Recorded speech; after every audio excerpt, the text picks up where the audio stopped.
Hello everyone, my name is Genius Gamer, and welcome to the channel. Quick notice: if you look at my channel, I haven't uploaded in 7 years, probably coming to 8 years now. Reason: burnout on videos. Didn't feel like making videos, and of course, life gets in the way, and I was doing other things. I just didn't feel like making videos. But even 7 years later, I still want to make videos and still have that desire to voice my opinion on topics and certain things. So I'm making a new video now. Hopefully I can upload more if I get the motivation, of course. If like watching, seeing the response to this video and stuff like that, whatever, then I'll be more inclined to make videos, especially on games I really like, which is what we're talking about today. So today's video is going to be about Deadlock and sort of the future of Deadlock. So a brief explanation of what Deadlock is a new Valve project. So that's a big thing already. Valve, of course, known for making great games like Half-Life, Left 4 Dead, Portal, Counter-Strike, as well as Dota 2, which is also MOBA, in line with what Deadlock is. Deadlock is their new attempt, but it's trying to it's probably not supposed to compete with Dota 2, but more of a side thing, because it'll be drastically different. Because Deadlock is not your traditional MOBA. It's still MOBA first, but it has third-person shooter and movement aspects, which make it much different compared to other MOBAs on the market. MOBAs like League of Legends and Dota 2 are top-down. Even a MOBA that is third-person, like Smite, still is, it's just a different camera angle, which makes you closer to the action, which is why I've sort of preferred it compared to the other MOBAs. Though I haven't touched League at all, thankfully. I briefly played Dota 2, and I briefly played Heroes of the Storm, years and years ago. But Smite is one I've put a couple hundred hours into, probably about 200 hours.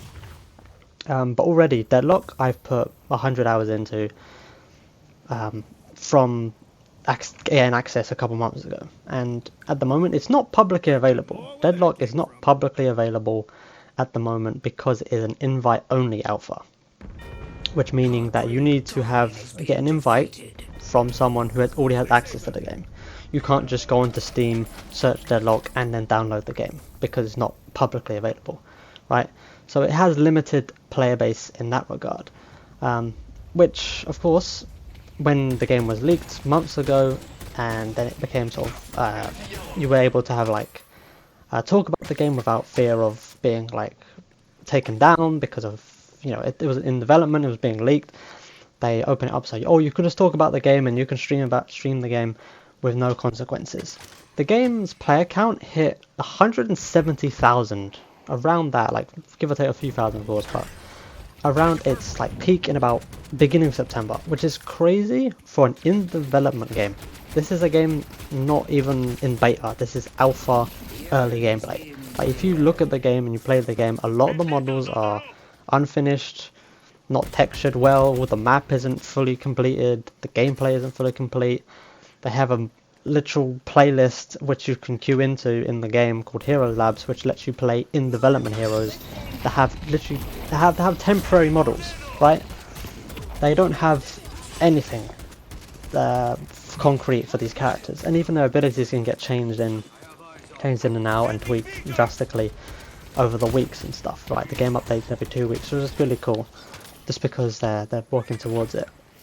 However, there's been a recent sort of concern within the community has sprouted from Deadlock, is the player count has dropped quite drastically. Of course, it was 170,000 at peak in beginning of September.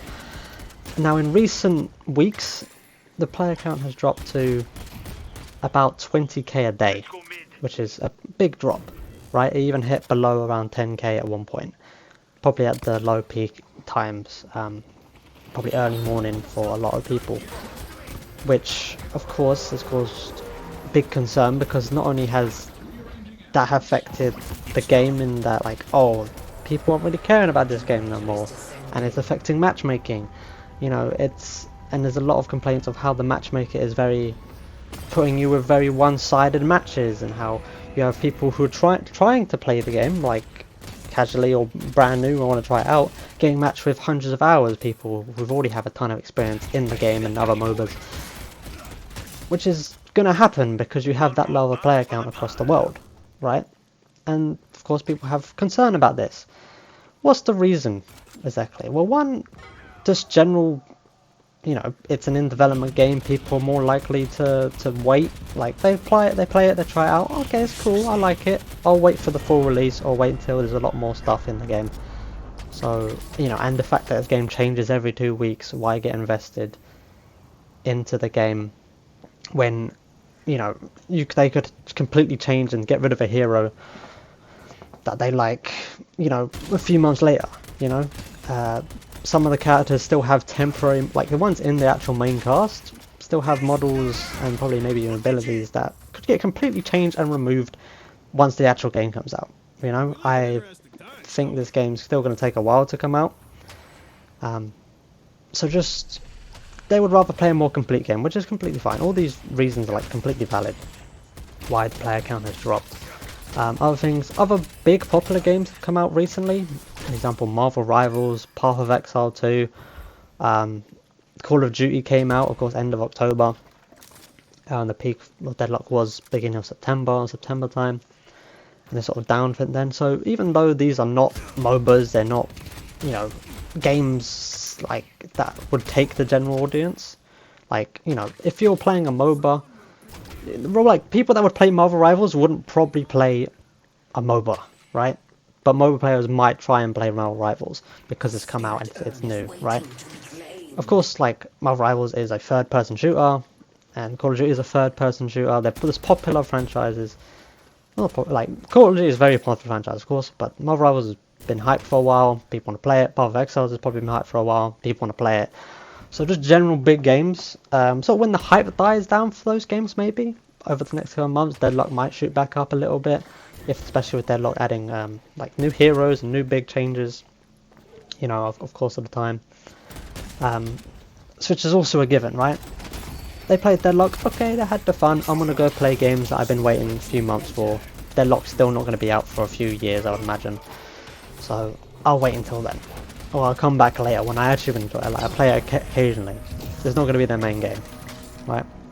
Of course, matchmaking, which I think is a problem with lower player count, was maybe the matchmaking itself. It's caused a lot of one-sided matches. Balance is all over the place, but that's just an alpha. They can just try something. You know, that 1 week they can mega buff this character, and then the week after they can mega nerf a character, and it fluctuates very drastically. So, and sometimes they don't even do it at all. Like the recent patch they did beginning of December, I think it was about the 4th of December. For the most part, it really didn't change what the current meta was. They have a character called Haze that really is a sort of a mega hyper carry, does a lot of damage, has a massive pick rate pretty much in every single game. Nerfs, but not enough, so she's still probably running over games, and it's kind of annoying.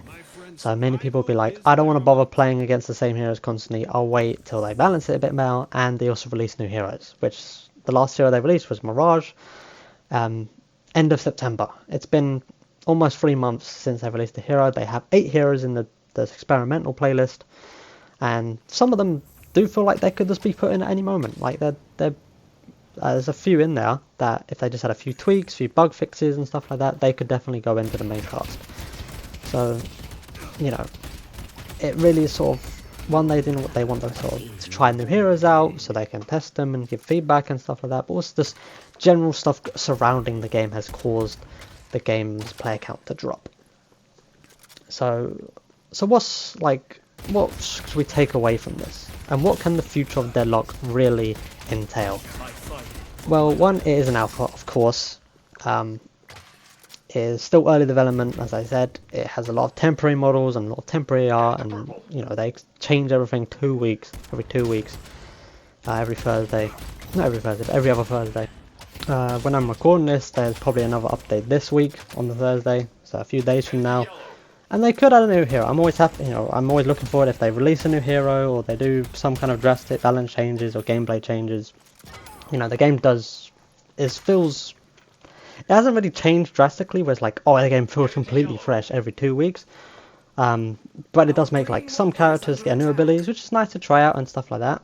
But it can be tweaked and can be changed. So, you could really enjoy this character that got buffed, but then a couple of days later they might do a small change and they get, that's not the vision they want to do, and they change it down. So, it's very, experimental and stuff like that.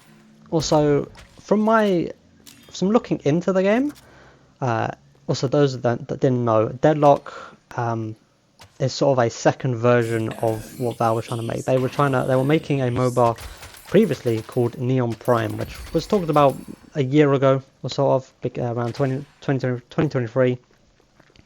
And there is footage out there of this, like, very sort of more futuristic. But if you look at it, sort of the items and the abilities and the characters are ones in Deadlock, because they've just ported some of the models and some of the things from Neon Prime, which is what they're working on, into Deadlock, right? Neon Prime became Deadlock. Now, sort of from timing, from what I've looked at, I think they made the decision to change from Neon Prime to Deadlock probably around end of 2023, so about a year ago now. If it wasn't around end of 2023, it was probably beginning of this year, of 2024. Just from what I've seen of people talking about Neon Prime to then them developing and changing the aesthetic and stuff like that, and then becoming a bit more available as Deadlock around April, May was sort of really when they were sort of changing it. So probably that few months of like maybe November, December to January and whatever till April of this year, that they pivoted from Neon Prime to Deadlock. For whatever reasons, I'm not sure, but given that reason and how they probably want to, it's people really liked how Deadlock looks and how Deadlock feels, that it will stick with it. And just like, given it was probably they pivoted around a year ago, I would not imagine Deadlock comes out, not for another year or two. Earliest I think it could potentially come out is end of next year, but it's Valve. They like to take the time, as they know with Half-Life 3, and just, and in general other games, it's done when it's done. But I think earliest will be end of next year. If not, it'll probably come out in 2026, some point, I would imagine. Also, from what I've sort of heard, Deadlock is a much smaller dev team within Valve.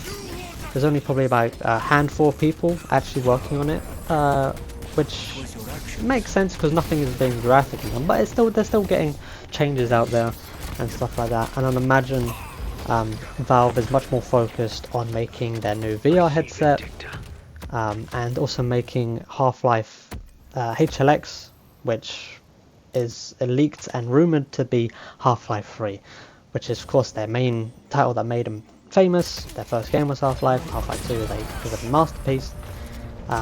We've had a recent 20th anniversary, which has brought more eyes to it. They want to focus more onto their, the game that made Valve who they are. So there's probably definitely more focus on those products than Deadlock. So Deadlock's sort of a small thing, and once probably Half-Life 3 is done and comes out, whenever the hell that would be. I was expecting at the Game Awards, it didn't appear at the Game Awards. But when that actually finally comes out and gets revealed, I'm sure the focus will then move on to Deadlock, and Deadlock will be moving a lot faster.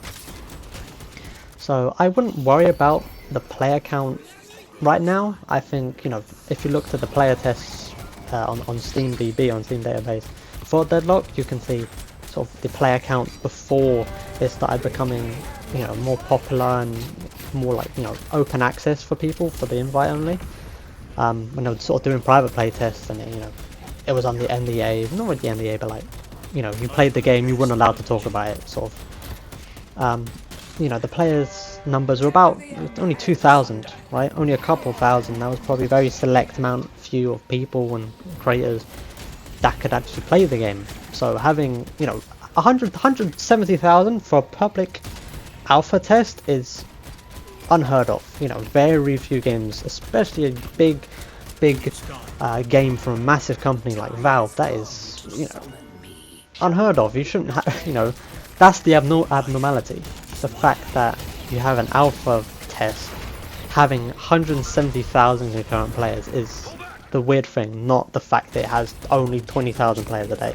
That's more normal, right? Yeah, they got a ton more data from the 170,000 players, and of course it does, having a less player count does affect the match quality, but in terms of general, you know, how the game is being developed, I don't think they really care about the how the player count is. You know, it can affect queue times, and they've changed, like, you know, hero labs, the experimental mode, as I talked about before, has a set time on the day where you can play it, most likely. So if you log on during that time and you can play it, it makes it so you're more likely to get a queue, because that's the focus time. You know, people logging on time most likely want to play the experimental heroes and that playlist, but you can play the normal sort of experience, the queue, any time of the day. So as I said, I don't think you should worry really about it. I think it's still a year or two away. Deadlock, if you go onto Steam's like most wish list games on Steam, Deadlock is second, right? And its second wish list on all of Steam, that's pretty good. You know, people probably wish list it like, oh, I'll play it here and there, but I want to really, you know, I will really try out this game and I'll really play it when it's actually more complete and more finalized, stuff like that. You know, take for example as well, Marvel Rivals on Steam was 5th most wishlisted, and it's released on Steam and of course on console as well. Of course, there's a lot of people on console. You know, it's hitting around 300,000, 400,000 players concurrently each day at the moment, right? When it's released, at 5th most wishlisted. If Deadlock is second most, you know that it's going to reach massive numbers when it actually finally does release. That's given the fact that Valve is more focused on probably other projects than Deadlock. Deadlock will still probably take a while to come out. Give it 1 or 2 years, which is sad because I really do like Deadlock. You know, I'm making a video and my return to YouTube about this game, but I think we have to wait a bit more, and I really do look forward to the future of this game and this sort of what they do. Like, you know, if they do SFM animations on Deadlock and the characters similar to they did with TF2, it'd be amazing. You know, the fact that how many more heroes will be added to the roster is really cool, and the aesthetics are really cool. Even like small art changes they've done, just sort of, you know, like the art changes they've done. They changed the lane, and they added, like, you know, outside graphics and models, and it looks really nice. And just what this game can come, and from the Valve quality and the expectations we have of Valve, this game will be amazing, right? So I would not worry too much about player count. Yeah, it may affect your games and it will feel unbalanced. I'm sure they'll tweak that over time, but just enjoy the game, give feedback to the devs. It's probably, you know, it's the thing they want the most out of the playtest right now. So I would focus on that. If you've not enjoyed the game, you can quit it. You can go and play other games, right? Or whatever. So, but for the most part, like I said, don't worry. I think the game is going to be fine. You know, it will cruise along. I think it's at this point, like, yeah, 10 to 20k players for the most part is going to sort of where it's plateaued and will stay stable. It will spike up every now and then, probably with update releases and if they add a new hero and people start talking about it and stuff. But for the most part, you know, play it if you want to play it, enjoy it, play other games in the meantime, and just look forward to the game when it finally comes out and is more finalized. So thank you for watching this video. I hope you enjoyed it, and I hope to make more videos in the future. I would like to make, you know, still similar type of videos to this, just talking about a certain topic on a game. You know, I could talk about Black Ops 6 and the zombie mode in that, which I've done in the past, or if I make more things on Deadlock, which I do want to do. You know, I want to still make videos on Deadlock, because like I said, I really enjoy it. So hopefully look out for videos on that. If I can be able to make it, I should make it. I really should, just for my own sake. But yeah, thank you again for watching, and I will see you in the next video. Thank you.